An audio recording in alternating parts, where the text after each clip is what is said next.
8월 14일 월요일 드림의 훈련. 영국의 종교개혁자 존 웨슬리가 처음 사역을 시작했을 때 받은 돈은 대략 30파운드, 한화 45,000원 정도였습니다. 지금과는 물가가 달랐지만 당시에도 겨우 입에 풀칠이나 할 수 있는 돈이었습니다. 웨슬리는 이 중 28파운드만 있어도 충분히 살 수 있다고 생각해 나머지 금액은 구제에 사용했습니다. 이후 헌금이 많아져 수입이 60파운드로 늘었지만 여전히 28파운드만 쓰고 나머지는 구제에 사용했습니다. 웨슬리의 수입은 다시 그 2배인 120파운드가 됐고 얼마 안 되어 다시 또 2배가 됐지만 그럼에도 여전히 28파운드만 사용하고 나머지는 구제에 사용했습니다. 웨슬리는 이후에도 얼마를 벌더라도 최소한의 생활비만 남기고는 전부 구제에 사용했습니다. 웨슬리는 자신의 이런 삶의 방식에 대해 다음과 같이 말했습니다. 하나님이 수입을 늘려주신 것은 생활의 수준을 높이라는 것이 아니라 나눔의 기준을 높이라고 주신 기회입니다. 하나님이 주신 큰 복은 다시 하나님께 드려야 합니다. 성경에는 믿음과 기도에 대한 구절이 1000절 정도 나오지만 물질과 돈에 대한 구절은 2000절이 넘습니다. 물질과 돈을 지혜롭게 사용하는 일이 믿음을 지키고 그리스도인으로 살아가는 데 중요하기 때문입니다. 우리의 욕심을 내려놓고 두 렙돈의 과부처럼 하나님을 기쁘시게 할 줄 아는 그리스도인이 되십시오. 오늘의 말씀, 각각 그 마음에 정한 대로 할 것이요 인색함으로나 억지로 하지 말지니 하나님은 즐겨내는 자를 사랑하시느니라. 고린도후서 9장 7절. 오늘의 찬송 215장 내 죄에 속해 주신 주께. 오늘의 만나 물질과 은사를 지혜롭게 쓰는 선한 청지기가 되게 하소서. 늘림이 아닌 나눔의 삶이 주님을 기쁘시게 한다는 것을 잊지 맙시다.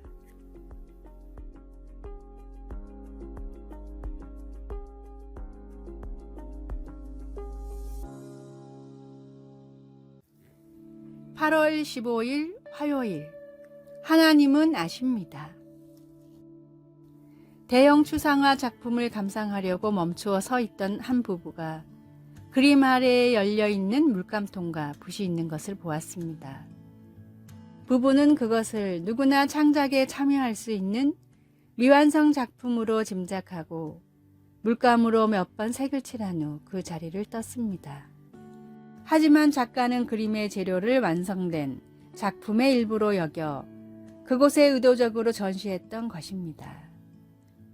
미술관에서는 사건의 영상을 검토한 후 그것이 오해로 빚어진 것임을 인정하고 변상을 요구하지 않았습니다. 요단강 동쪽에 거주하던 이스라엘 백성들이 강 옆에 큰 제단을 쌓자 오해를 불러일으켰습니다. 예배를 위해 하나님께서 인정한 유일한 장소가 성막뿐이라는 것을 누구나 알고 있었기에 강 서쪽에 거주하는 지파들은 그것을 하나님에 대한 반역으로 여겼습니다. 긴장이 고조되자 동쪽 지파 사람들이 그것은 하나님의 제단의 모형일 뿐이라고 해명했습니다. 그들은 후손들이 그것을 보고 이스라엘의 다른 지파와의 영적, 혈연 관계를 인식할 수 있기를 바랐던 것입니다. 동쪽 지파 사람들은 이렇게 외쳤습니다. 전능하신 자 하나님 여호와께서 아십니다. 다행히도 다른 지파 사람들이 귀 기울여 듣고 정황을 파악한 후 하나님을 찬양하고 집으로 돌아갔습니다. 다른 사람들과의 화합을 위해 노력할 때 우리는 하나님을 의지할 수 있습니다. 말씀, 전능하신 자 하나님 여호와께서 아시나니. 여호수아 22장 22절. 찬송 212장 겸손히 주를 섬길 때. 기도. 하나님, 귀를 기울여 듣고 겸손히 말할 수 있게 도와주소서. 아멘.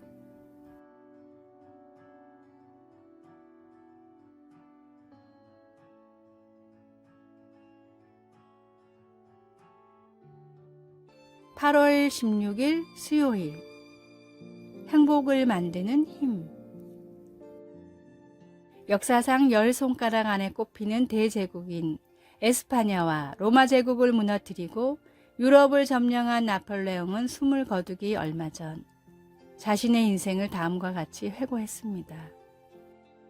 내 생애의 행복한 날은 단 6일밖에 존재하지 않았다.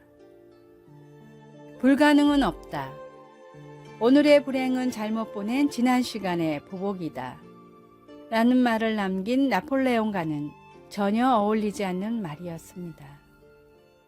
빛의 천사로 불린 헬렌 켈러는 노년에 자신이 살아온 인생에 대해 사람들에게 다음과 같이 말하곤 했습니다.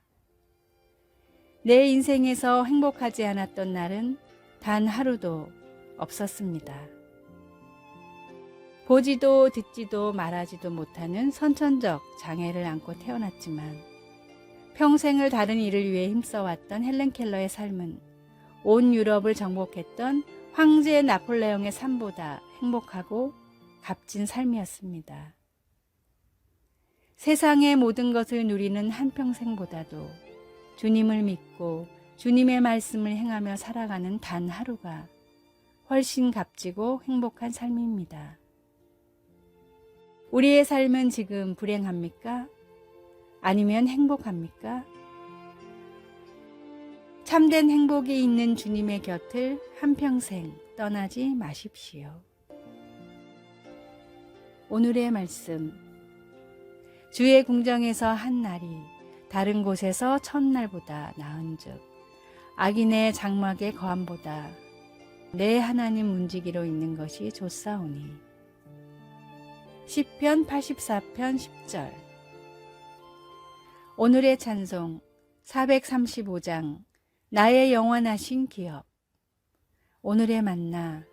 주님, 어떤 삶이 값진 삶인지 느끼고 깨닫게 하소서. 참된 행복으로 향하는 나침반을 주님께로 향하게 합시다.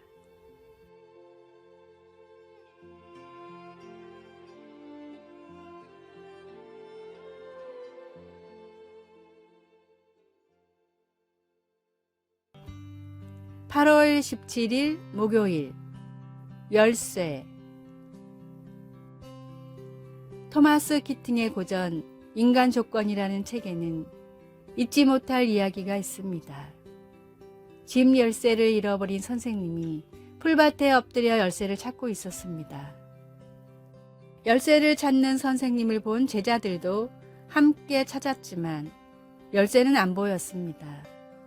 마침내 한 똑똑한 제자가 이렇게 묻습니다.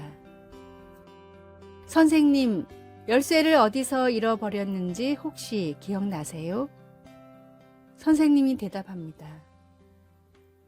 당연하지. 집 안에서 잃어버렸어. 그럼 왜 우리가 집 바깥에서 찾고 있어요? 라고 제자들이 묻자 선생님은 당연하지 않아? 여기가 더 밝으니까 라고 대답합니다. 키팅은 여기서 우리가 하나님과의 친밀함과 하나님의 사랑의 임재를 경험하게 해주는 열쇠를 잃어버렸다고 결론 내립니다. 그 경험 없이는 어떤 것도 가능하지 않습니다. 하지만 그것을 경험하면 거의 모든 것이 가능합니다. 삶의 기복 속에서도 하나님이 여전히 우리의 가장 깊은 소망의 열쇠가 된다는 사실을 우리는 너무나 쉽게 잊어버립니다. 하지만 우리가 모든 그릇된 곳을 향하는 것을 멈출 때 하나님은 거기서 우리에게 참된 안식을 보여주십니다. 마태복음 11장에서 예수님은 하나님의 길을 지혜롭고 슬기 있는 자들에게는 숨기시고 어린아이들에게는 나타내신 하나님 아버지를 찬양합니다. 그러시고 나서 수고하고 무거운 짐진 자들을 불러 안식으로 초대하십니다. 말씀, 나는 마음이 온유하고 겸손하니 나의 멍에를 메고 내게 배우라. 그리하면 너희 마음이 쉼을 얻으리니. 마태복음 11장 29절. 찬송 526장 목마른 자들아.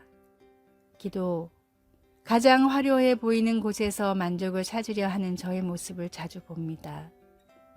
그 대신 참된 평안을 찾기 위해 하나님께로 향할 수 있도록 도와주소서. 아멘.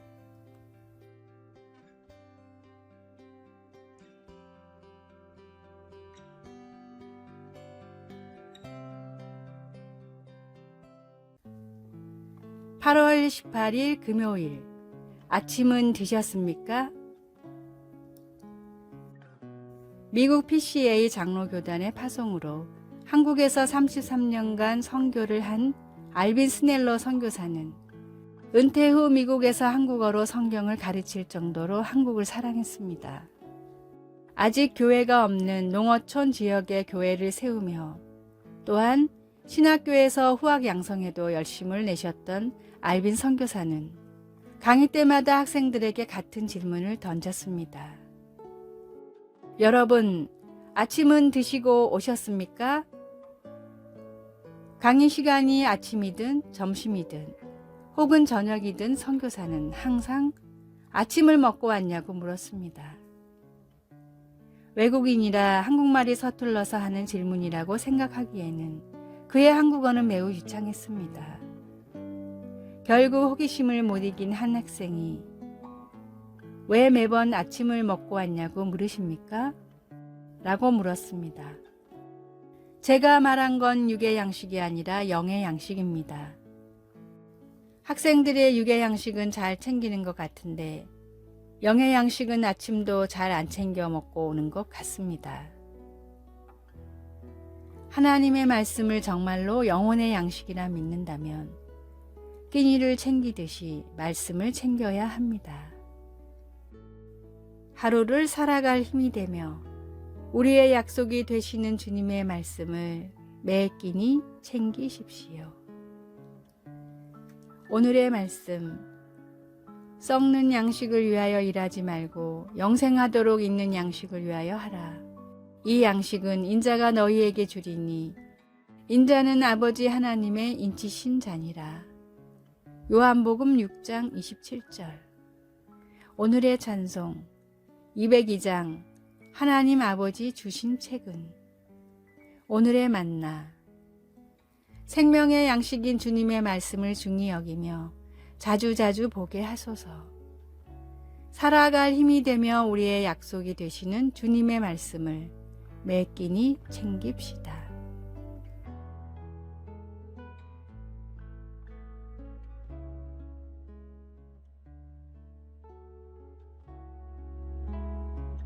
아래의 빨간색 글자 구독을 누르시어 더 많은 전도의 열매를 맺으시기를 기도합니다.